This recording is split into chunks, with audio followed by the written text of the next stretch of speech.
আজকে যারা দুনিয়া নিয়ে পারাবারি করছো, কে কার আগে অট্টালিকা তৈরি করবে, কে বিল্ডিং বানালো, আমাকেও বিল্ডিং বানাতে হবে, কি একতলা বানাইছে পাশের প্রতিবেশী বলে আমি 2 তলা বানাবো, এমন নগণ্য প্রতিযোগিতা আমাদের মধ্যে আছে না নাই? ভাই ভাইকে মারে, বাবাকে মারে, বাবাকে মারার পর বাবার থেকে অবৈধভাবে জমিগুলো এক সন্তান লেখে নেয়, এমন সন্ত্রাস আছে না নাই?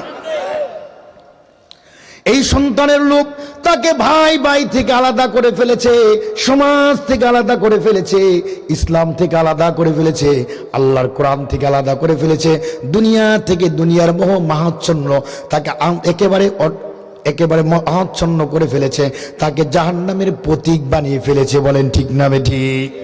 ভাইয়েরা আমার, দৃষ্টান্ত দিলে বুঝবেন।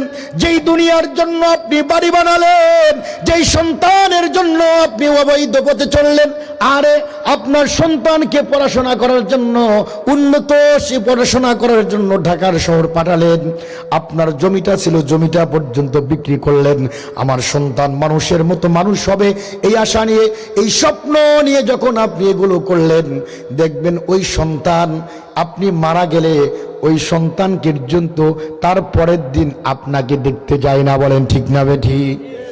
এমনও আছে, দেখবেন আপনি মারা যাওয়ার সঙ্গে সঙ্গে আপনার স্বপ্নের খাট থেকে মুহূর্তের মধ্যে মাটিতে নামায়া দেয়। বলেন ঠিক না বেঠিক? এমনকি এত টাকা দিয়ে, পয়সা দিয়ে শখ করে একটা গোসলখানা বানালেন, শেষ গোসলটা পর্যন্ত আপনার গোসলখানায় তারা দেয় না। দেয়? বাড়ির সদস্যরা বলে, মৃত ব্যক্তিকে আমাদের গোসলখানায় দিলে আমাদের বড় ভয় লাগে। বলে কি বলে না? কি বলবো ভাই, বাস্তব কথাগুলো। আপনি মরার পর আপনার স্বপ্নের খাট থেকে নামালো, আপনার স্বপ্নের টাকাগুলো দিয়ে, অর্জিত টাকা দিয়ে, মাথার ঘাম পায়ে ফেলানো অর্থ দিয়ে আপনি গোসলখানা বানালেন, শেষ পর্যন্ত ওই গোসলখানা আপনাকে গোসল হয় না, বাড়ির আঙ্গিনায় এক ঝুপের মধ্যে আপনাকে গোসল করায়। এই সব পরিবারের জন্য যে আপনি নামাজ না পড়ে, আল্লাহর হুকুম না পড়ে, আপনি দিনের পর দিন আল্লাহর বিধান উল্লঙ্ঘন করে দিনকাল অতিবাহিত করলেন, মৃত্যুবরণ করার সঙ্গে সঙ্গে আপনি জাহান্নামের ভাগীদার হয়ে যাবেন। বলেন ঠিক না বেঠিক? ও তোর গোনায়া দিন ফুরায়া যাবে, যৌবনে লাগবে ভাটি, ওই যে দেখো ডাকিতেছে তোমায় কবরের মাটি। বলেন ঠিক না বেঠিক? ওই যে দেখো ডাকিতেছে তোমায় কবরের মাটি, সন্ধ্যা যেদিন ডুববে রে বেলা, এক ফলকে ভেঙ্গে যাবে তোমার রঙেরই মেলা, কারে দিবা তুমি জোরে ধমক, কারে দিবা তুমি জোরে ধমক, কার মাথায় ভাঙবা লাঠি, ওই যে দেখো ডাকিতেছে তোমায় কবরের মাটি। খবর পেয়ে আসবে আত্মীয় স্বজন, তোমারই চার পাশে বৈশা তারা করিবে ক্রন্দন। মৃত্যুর খবর পেয়ে আসবে আত্মীয় স্বজন, তোমারই চার পাশে বৈশা তারা করিবে ক্রন্দন। সাজাইবে তোমায় মনের মতন, সাজাইবে তোমায় মনের মতন, কি সুন্দর পরিপাটি, ওই যে দেখো ডাকিতেছে তোমায় কবরের মাটি, ওই যে দেখো ডাকিতেছে তোমায় কবরের মাটি। বলেন ঠিক কিনা? এই কবরের মাটি, দুনিয়ার লোভ, দুনিয়ার ভালোবাসা, এই দুনিয়া আপনাকে জাহান্নামে নিয়ে যাবে। দুনিয়া আপনার একমাত্র শত্রু। এই দুনিয়াকে যদি ভালোবাসেন, দুনিয়ার সন্তান যদি ভালোবাসেন, আল্লাহকে যদি ভালোবাসা না দিতে পারেন, এই দুনিয়ার সম্পদ, দুনিয়ার ভালোবাসা আপনাকে জাহান্নামের আসামি বানা ফেলবে। বলেন ঠিক না বেঠিক?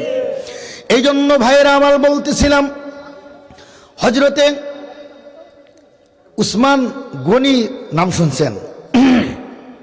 উসমান গনির নাম শোনেন নাই এমন কে আছেন? হাত তুলেন তো দেখি। আপনি শোনেন নাই? শুনছেন? উসমান গনি তিনি কিন্তু ওই আরবের মধ্যে সবচেয়ে বড় একজন ধনী ব্যক্তিত্ব ছিলেন। একদিন এক সাইলকারী সাহাবী উসমান গনিকে বললেন, রাসূলকে বললেন, ইয়া রাসূলুল্লাহ, আমি তো গরিব মানুষ, আমাকে একটু সাহায্য করেন। রাসূলুল্লাহর কাছে কোনো টাকা পয়সা নাই। রাসূল বললেন, চলে যাও আমার উসমানের কাছে। উসমান রাদিয়াল্লাহু তাআলা আনহুর কাছে সাইলকারীকে পাঠানো হলো। উসমান গনি যখন গেলেন, যাওয়ার পরে দেখতেছেন বাড়িতে যখন গেছেন, উসমানের বাড়ি তো এক চালা ঘর। কয় চালা ঘর? ওখানে উসমান গনি বলাবলি করতেছে যে হ্যাঁ, তার স্ত্রীকে ধমক দিতেছে যে স্ত্রী, রাত্রেবেলা তুমি তোমার হারিকেনের মধ্যে একটু পোলটা বেশি দিয়েছিলে, এই জন্য তেল বেশি ফুরাইছে। সাইলকারী আসার পরে বলল যে একটু আলো জ্বালাইছে, এই জন্যই তার স্ত্রীকে বকাশকা করতেছে, আর রাসূল আমাকে এই ব্যক্তির কাছে পাঠালো। এর কাছে সামই না, তার মনোমনসিক নষ্ট হয়ে গেছে। ফিরে যাবে রাসূলের দরবারে, কিন্তু আল্লাহর বান্দা বললেন, রাসূল যেহেতু আমাকে পাঠাইছে আর আমি যেহেতু তার বাড়িতে এসেছি, তার কাছে তো একটু বলতেই হয়। এবার বললেন, উসমান আসো? বলে আছি। বলল, আমাকে রাসূলুল্লাহ পাঠাইছে, আপনি আমাকে একটু সাহায্যের জন্য পাঠাইছেন।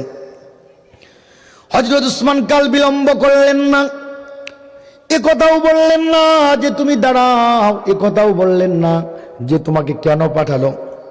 কোনো অজুহাত নাই। বাড়ির থেকে বাড়ির থেকে বাজার করে একটা ব্যাগ নিয়ে আসলেন। ব্যাগ নিয়ে আসার পরে 3000 স্বর্ণ মুদ্রা দিয়ে ওখানে তাকে দিয়ে দিলেন। বললেন, তুমি এগুলো নিয়ে যাও। সাইলকারী আশ্চর্য হয়ে বললেন, এ কি? তিনি বললেন, আপনি কি সেই মানুষ যিনি কিছুক্ষণ আগে পুরুষের কণ্ঠে বলতেছিলেন, স্ত্রীকে ধমক দিতেছিলেন যে তুমি আগুনের পোলতাটা বাড়াইয়া দেওয়ার কারণে তেল বেশি পড়াইছে? তখন বললেন, হ্যাঁ, আমি সেই লোক। সে বলতেছে, আমি তো হিসাব মিলাইতে পারতেছি না। স্ত্রী শুধুমাত্র আগুনের পোলতাটা বাড়ানোর কারণে আপনি যদি বকাঝকা করেন, আর আমি শুধু বললাম যে রাসূল বলছেন, এই জন্যই আপনি আমাকে 1 ভাগ স্বর্ণ মুদ্রা দিয়ে দিলেন। বর্তমান জামানায় এখন 5 কোটি টাকারও বেশি দিয়ে দিলেন। তিনি বললেন, সাইলকারীরে, আমি উসমানের যতগুলো ধন সম্পদ দেখতেছো, এগুলো আমি আল্লাহর দরবারে আমাকে হিসাব দিতে হবে। কিন্তু সাইলকারীরে, আমি তোমাকে যা কিছু দিলাম এগুলো তো আমি আল্লাহর দরবারে হিসাব দেব না, বরঞ্চ আল্লাহর দরবার থেকে আমি হিসাব করে করে আমি নিব। বলেন সুবহানাল্লাহ। আমি তো হিসাব দেবই না, পরিবর্তে আমি হিসাব করে নিব কয় গুণে? 70 গুণ দিয়ে আমি আমার এই মালগুলো আমি হিসাব করে পাই করে আমি নিব। বলেন না সুবহানাল্লাহ। হযরত আলী রাদিয়াল্লাহু তাআলা আনহুর নাম শুনছেন আপনারা? দরিদ্র ছিলেন। ফাতেমা রাদিয়াল্লাহু তাআলা আনহা একদিন অসুস্থ হয়ে গেলেন। ফাতেমা রাদিয়াল্লাহু তাআলা আনহা অসুস্থ মানুষ। ওই সময় কোনো ডাক্তার কবিরাজ ছিল না। ওই সময় অসুখ হলে মানুষ ফল খাইতো। কি খাইতো?